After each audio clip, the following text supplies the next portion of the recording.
पवित्र अशी गंगा नदी स्वर्गातून पृथ्वीवर खाली कशी आली याची एक कथा पुराणात आहे।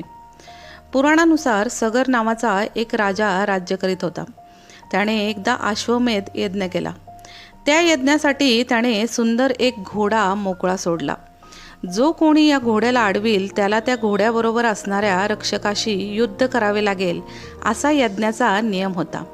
आणि जर हा घोडा कोणीच न अडवता पुन्हा माघारी आला तर त्याचा अर्थ राजाची ही सत्ता सर्वांना मान्य असेल। जेव्हा सगर राजा अश्वमेध यज्ञाची तयारी करत होता त्यावेळेस तिकडे स्वर्गात इंद्रदेव मात्र निराश झाला। त्याला भीती वाटू लागली की त्याचे इंद्रपद आता जाणार। त्याने यज्ञात अडथळा आणण्यासाठी तो घोडा पकडून कपिल ऋषींच्या आश्रमामागे बांधून टाकला। तेवढ्यात राज्यात घोडा हरवल्याची बातमी सगळीकडे समजली। सगर राजाचे 60,000 पुत्र त्या घोड्याचा शोध घेत कपिल ऋषींच्या आश्रमात पोहोचले। तेथे त्यांना आश्रमामागे घोडा बांधलेला दिसला।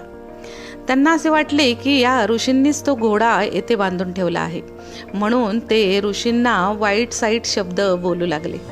त्यावेळी कपिल मुनी ध्यानस्थ बसले होते। सगर पुत्रांचा आरडाओरडा ऐकल्याने ऋषींची ध्यानसाधना भंग पावली। त्यांनी आपले डोळे उघडले। उद्धटपणे वागणाऱ्या त्या राजपुत्रांवर त्यांची नजर पडली। त्यांचा क्रोध अनावर झाला। त्यांनी आपल्या दृष्टीतून क्रोध अग्नी बाहेर काढला व तेजाने राजाचे सर्व पुत्र भस्मसात करून टाकले। ही गोष्ट सगर राजाला समजली। त्याला फार वाईट वाटले। तो दुःखी झाला। त्यावेळी त्याने आपला नातू अंशुमन म्हणजेच भागीरथ याला कपिल ऋषींच्या आश्रमात पाठवले। तो लगेचच आश्रमात गेला।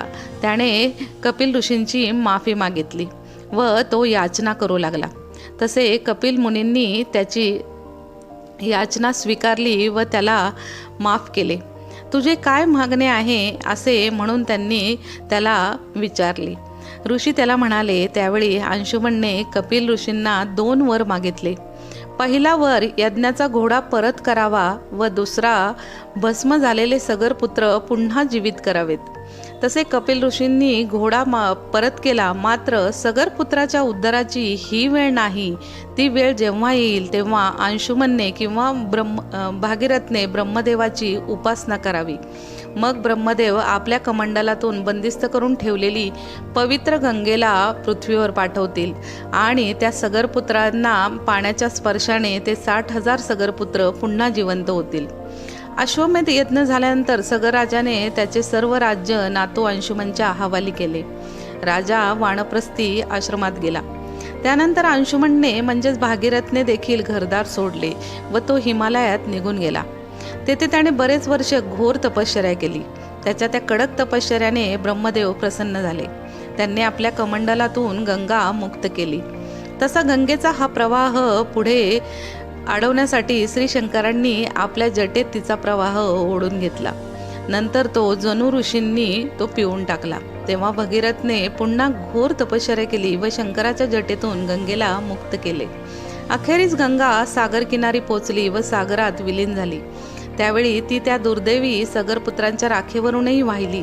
तिचा स्पर्श होताच ते सर्व राजपुत्र पुन्हा जिवंत झाले व त्यांना मोक्ष मिळाला। गंगेचा उगम हा हिमालयातील गोमुखातून झाला। गोमुखातून उगम पावलेली ही पवित्र गंगा नदी भारतीयांचे जगप्रसिद्ध तीर्थक्षेत्र बनून गेली। हर हर गंगे। आजची ही कथा आपणास कशी वाटली नक्की कॉमेंटद्वारे कळवा। अशाच नवनवीन कथांसाठी चॅनलला सबस्क्राईब करा।